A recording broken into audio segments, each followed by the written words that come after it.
Halo guys, balik lagi di Kumbang Tempur. Semoga kita selalu diberikan kesehatan ya. Amin.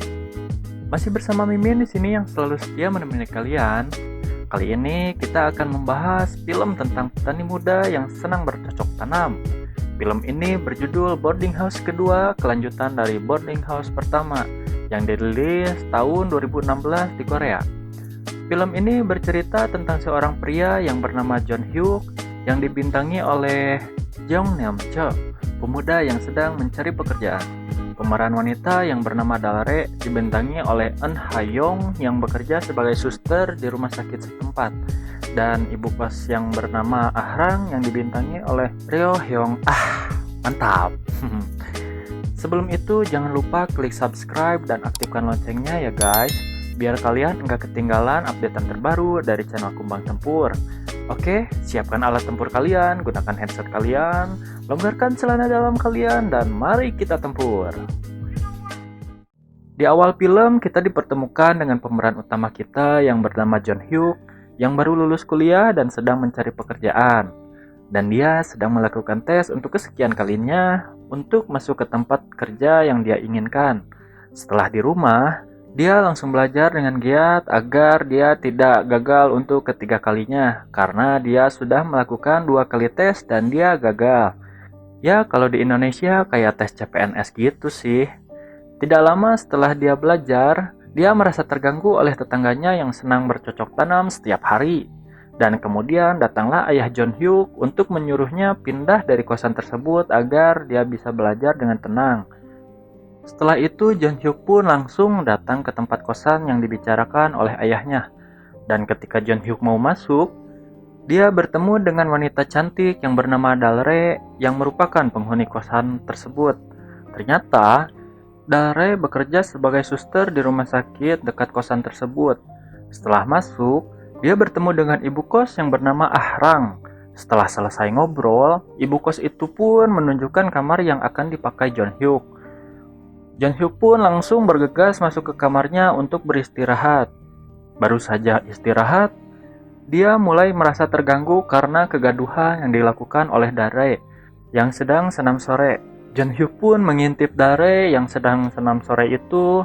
Tiba-tiba batang singkong John Hyuk pun langsung otomatis tegang, yang membuat John Hyuk langsung pergi ke kamar mandi. Pada saat John Hyuk membuka kamar mandi, dia terkejut melihat ibu kos yang sedang mandi yang membuat John Hyuk merasa malu. Keesokan harinya, ketika dia sedang berada di tempat kerjanya, ternyata dia mempunyai bos yang sangat cantik yang bernama Kim.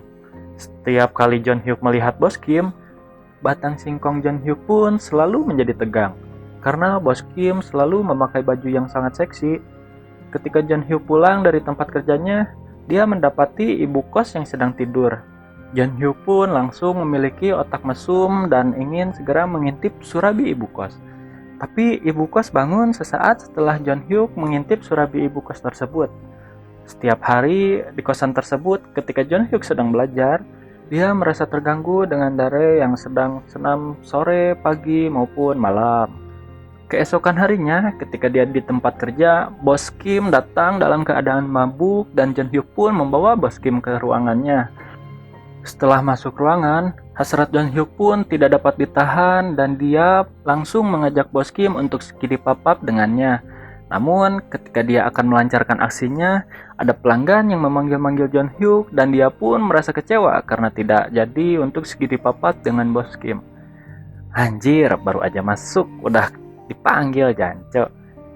Setelah pulang kerja, seperti biasa, John Hyuk mengintip ibu kos dan Dalre yang sedang tidur menggunakan baju seksi, yang membuat batang singkong John Hyuk pun menjadi tegang. Dia pun langsung masuk ke kamarnya untuk menenangkan pikiran dengan memainkan suling. Esok harinya, pacar John Hyuk pun datang menemuinya.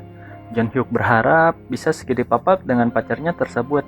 Tapi, ketika dia mau skidi papap, Dare pun masuk tiba-tiba ke kamar John Hyuk yang mau melakukan skidi papap. Canco, baru mau mulai, udah gagal lagi. Asem lah. Oke, next. Setelah itu dia pun mengantar pacarnya pulang. Setelah mengantar pacarnya pulang, John Hyuk pun kebelet kencing dan langsung pergi ke kamar mandi.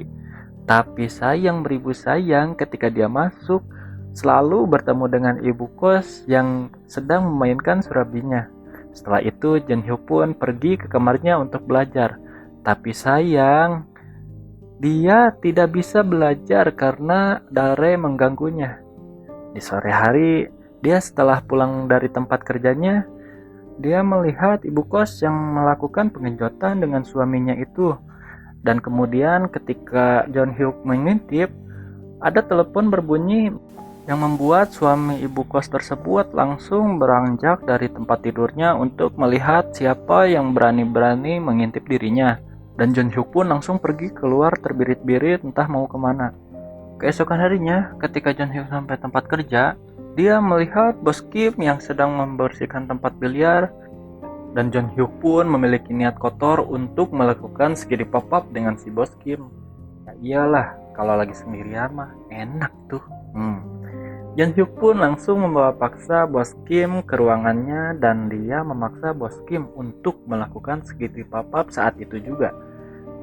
Ketika dia pulang sesudah melakukan skidi pop-up dengan bos Kim, dia bertemu ibu kos yang mengantarkan suaminya untuk pergi ke luar kota.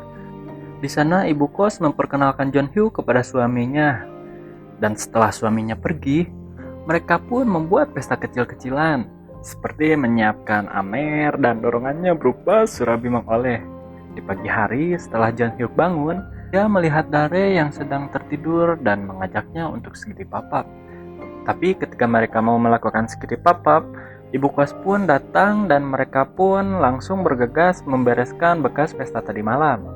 Ketika di malam hari, saat suasana sedang hujan, ibu kos menyuruh Jun Hyuk untuk masuk ke kamarnya untuk melakukan skidi pop-up.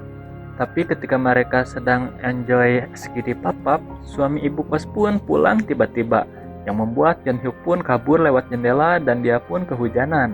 Sungguh sakit anjir, belum juga keluar udah beresan. Apes nih orang anjir. Besoknya Jun Hyuk pun jatuh sakit karena kehujanan tadi malam. Dia pun langsung berobat ke rumah sakit setempat yang ternyata suster yang menyuntiknya itu adalah Dare.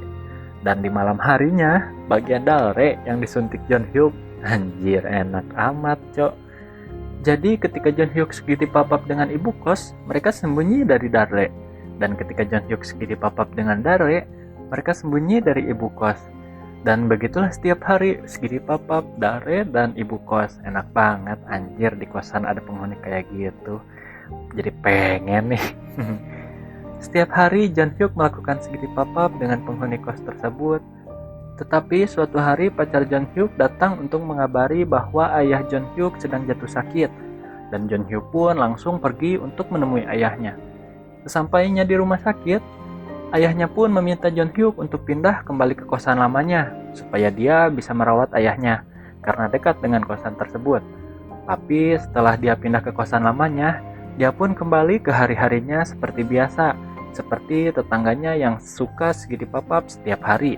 Dan film pun berakhir. Nah, mungkin itu saja alur cerita dari film Kosan Laknat ya, yang versi kedua. Kalau misalkan kalian ada requestan film apa gitu, coba kalian request di kolom komentar. Dan jangan lupa klik subscribe agar kalian tidak ketinggalan updatean terbaru dari Kumbang Tempur.